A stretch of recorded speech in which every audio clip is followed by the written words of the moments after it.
নলবাৰীত মুখ্যমন্ত্ৰী ডক্টৰ হিমন্ত বিশ্ব শৰ্মা RSSৰ অসমৰ ক্ষেত্ৰ প্ৰচাৰক বশিষ্ঠ বুজৰ বৰুৱাৰ মাতৃৰ বিয়োগৰ খবৰ ল'লে মুখ্যমন্ত্ৰীয়ে পৰিয়ালটোক সমবেদনা জ্ঞাপন কৰিলে মুখ্যমন্ত্ৰীয়ে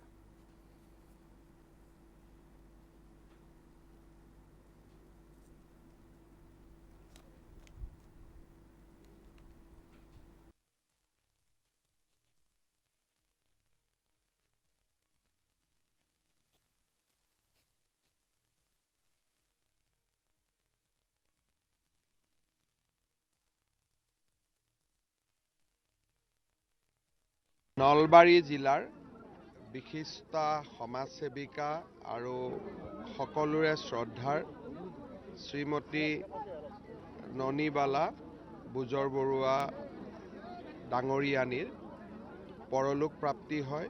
তেখেতৰ পৰিয়ালৰ ওচৰলৈ আহি মই মোৰ সমবেদনা জ্ঞাপন কৰিলোঁ, বিদেহী আত্মাৰ সদ্গতি কামনা কৰিলোঁ আৰু পৰিয়ালৰ আটাইকে লগ পাই অলপ সময় একান্ত সময় অতিবাহিত কৰিলোঁ।